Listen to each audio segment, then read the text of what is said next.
Good to see everybody. Maria, thank you for that introduction. Where is she? Thank you for that introduction. It's so good to be with you guys and my friend Bob Casey and everybody. Look at this incredible group of leaders. Look at this. Look at this. And yes, the path to the White House leads through Pennsylvania. Yes, it does. And you all are going to make it happen. You are going to make it happen. So I'm so glad to be with you this afternoon. You know, we're all here. Joe's in Pennsylvania, Jill's in Pennsylvania, Doug's in Pennsylvania, I'm in Pennsylvania, you're in Pennsylvania, we're in Pennsylvania. We're all here. It's happening right here. And this is Biden country, isn't it? That's right. That's right. So we're ready to get this done. We're going to get this done. Tomorrow is Election Day. In about 24 hours, Pennsylvania will determine who will be the next president of the United States. And, you know, I did an event earlier, and I just decided, you know, I'm kind of done talking about the guy in the White House. So if y'all don't mind, I'm just going to talk about Joe. Let's talk about Joe. Let's do that. Let's do that. So, you know, Joe has been talking about the fact that this is a moment that really requires real leadership in our country because we're going through so many crises that all hit at the same time. And so Joe talks about 4 crises in particular. One about, obviously, this public health pandemic, right? It's killed over 225,000 Americans in just the last several months. And you know what breaks everybody's heart is knowing how many people spent their last hours, days on earth without a family member nearby. You know, for any of us, I have experienced losing a family member that you love and not being able to actually just be with them and hold their hands in those last hours.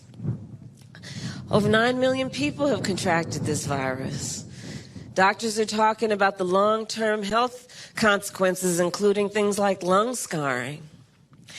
And here's the thing. It didn't have to be this way. It didn't have to be this bad if we had had real leadership in the White House. And, you know, here's the thing. Now, remember, Joe's been out of office, but back in March, not having the first-hand information that we know you know who had, thanks to Bob Woodward, let's always thank him. But Joe, back in March, without the inside information, said, I know what this is. I know it is serious, and we should take it seriously and put in place a plan. Joe had a plan back in March.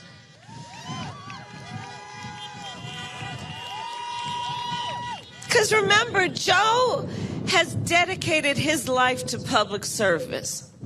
Joe was there to deal with Ebola.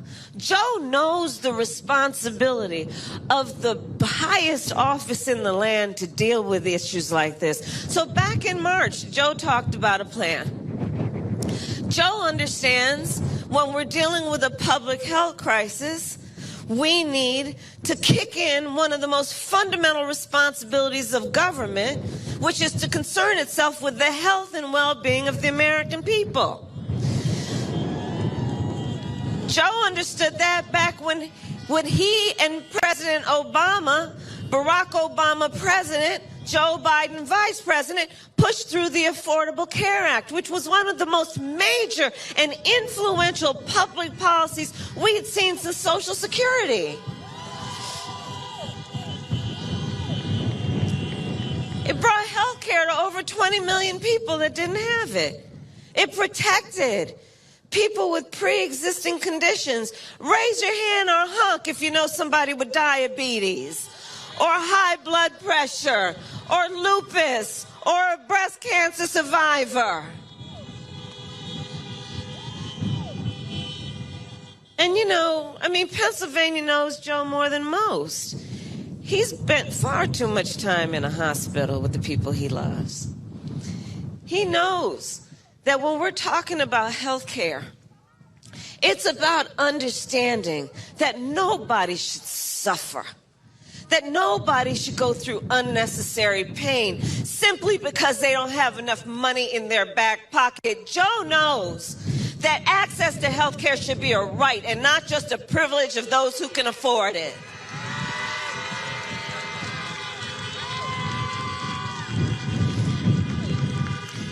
So everything's at stake in this election because Joe is saying, unlike the other guy who's trying to get rid of the Affordable Care Act, Joe's saying, no, we're going to build on my success, meaning his success, and we're going to expand protections. We're going to bring down the cost of premiums, bring down the cost of prescription drugs. We're going to lower eligibility for Medicare to age 60. We're going to deal with the fact that when we're talking about health care, you got to understand the body doesn't just start from the neck down. It also includes the neck up, and that's called mental health care.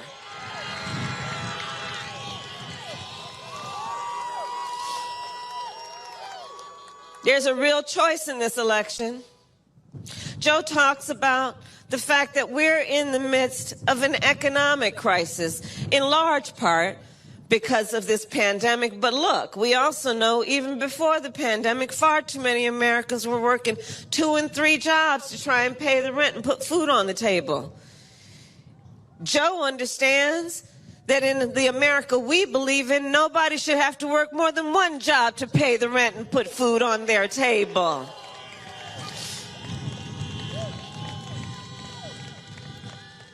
Joe says, you want to talk to me about the economy and ask me how the economy is doing? Then I ask you, how are working people doing? How are working families doing?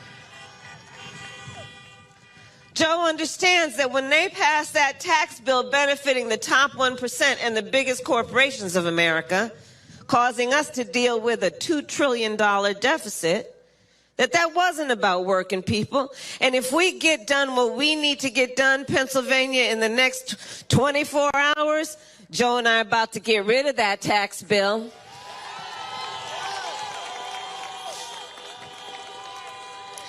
And invest that money in working families, invest that money in infrastructure, building back up our roads and bridges, partnering with the building trades, the carpenters and the plumbers and the electricians, knowing their apprenticeship programs are the best in the world. Building up America's workforce, investing in our auto industry, making our auto industry the largest manufacturer of electric vehicles. Investing in working families, not raising taxes on anyone making less than $400,000 a year, but also investing in working families knowing you should never pay more than 7% in your income in child care. Investing in our students who come from families who make less than $125,000, saying if you go to a 4-year public school, including an HBCU, you will go for free. That's how Joe thinks about the economy. There's a real clear choice in this race. Let's deal with what Joe, being a student of American history and having the courage to speak truth, knows we need to do with a long overdue reckoning on racial injustice in America.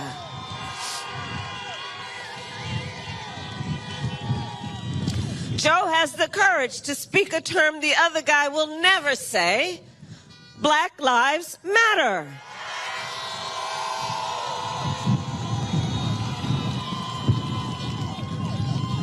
Joe knows, look, it may be uncomfortable for some folks to hear, but we got to deal with this. We have to deal with the fact that blacks and Latinos have been 3 times likely to contract COVID, twice as likely to die from it. We need to deal with the fact that our Native brothers and sisters have the highest rates of diabetes of any population in our country. We need to deal with these things.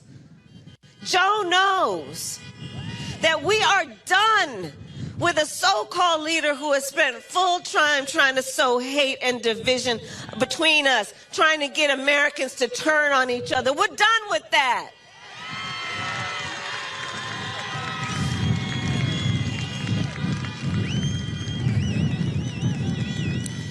And Joe knows that the true measure of strength of any human being is measured not based on who you beat down, it's measured based on who you lift up.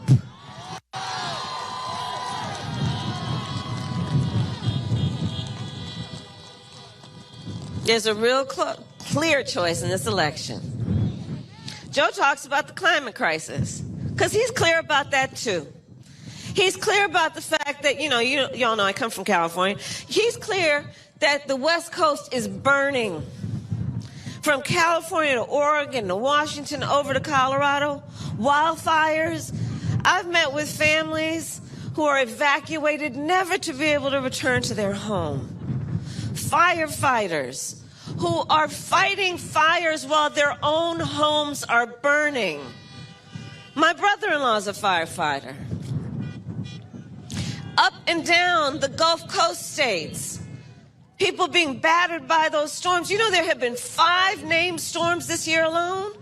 And they name a storm because it's really bad. In the Midwest, farmers that have lost a whole season of crops because of the floods. Joe says we need to embrace the science. We need to see this is an imminent knocking on our door harm, and we need to get to it. But Joe sees in a moment of crisis, a moment of opportunity, that this is the time then to invest in infrastructure, invest in renewable energy, invest, as I said earlier, in our auto industry, and our investment in being the greatest manufacturer of electric vehicles. Because you see, that's the kind of leader Joe is. And Pennsylvania, you know Joe. You know Joe. Joe has seen more hardship than most should ever have to experience. Joe has suffered more loss than anybody really should have to suffer. And I'm going to tell you something about Joe that I know, and I know you know. In the midst of any crisis he has faced, he sees always a moment where hard work and determination and faith can see you through to see the opportunity of the moment. And on all of these issues, that's where he's at, because he believes in the American people, and he believes in the strength of who we are as a nation.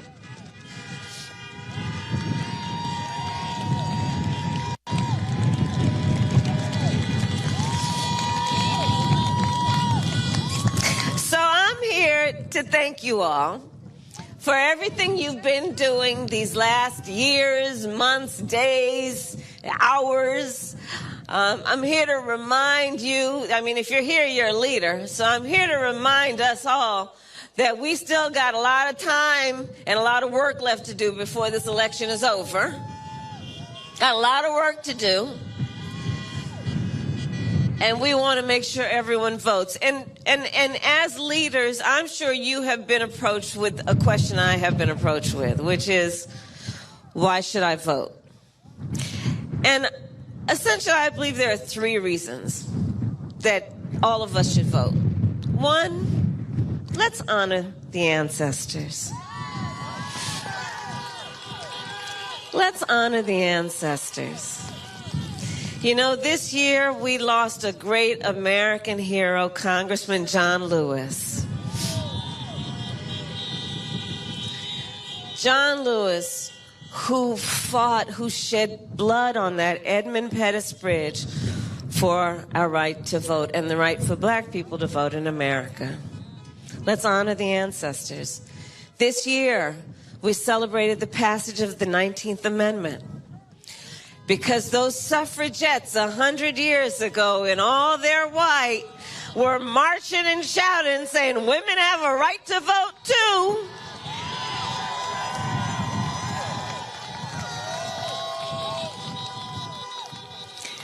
And let's always, Bethlehem, also be true to history. Black women couldn't vote until 1965. Got to deal with that. But let's honor the ancestors, because they imagined a moment like this, where they wanted us to stand up for our rights and stand up for our ideals. So that's a reason to vote. Reason number 2. Everything is at stake. Everything is at stake. The future of our democracy, our standing around the world, our commitment to working people, our commitment to the dignity and integrity of our leaders and each one of us. Everything is at stake. Number 3. You know, I've been traveling the country. I've been here in Pennsylvania before, of course, and I was just in Georgia. I was in North Carolina. I was in Texas and Florida just in the last couple of days. All over our country, you know that there have been very, very serious attempts being made now for years to try and suppress the vote. Attempts to try and make it difficult and confusing for people to vote. I mean, look, in Texas, you know, they were picking up drop boxes. They said there could only be 1 drop box per county. I was in Houston the other day, in Harris County. I was in Houston, in Harris County. 4 million people live in that county, 1 drop box. In various states, they're saying if you vote by mail, you got to fill out your ballot and put it in 1 envelope. And then you got to pull it in a 2nd envelope, and then you got to sign it right here. But then in some other states, and then you have to have a 3rd person sign it. Yeah, like a different person. Like, it's bananas, right? And so all of this is happening, right? I mean, they're even messing with the post office. Like, the post office. The nicest people work for the post office. They're messing with the post office. And you gotta end the census. And what we have to do, though, in this moment is ask, why do you think so many powerful people are going out of their way to try and make it difficult and confusing for us to vote? And I do believe it is because they know our power. They know our power. They know when we vote, things change. They know when we vote, we win. So let's not let anyone take our power from us. We will not be sidelined. We will not be silenced. We know our power.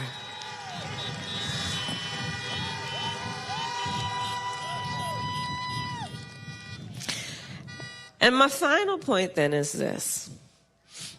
This moment will pass. And years from now, our children, our grandchildren, and others, they're going to look in our face, they're going to look in our eyes, each one of us, and they will ask us, where were you at that moment? They will ask us, where were you? And here's the thing I know.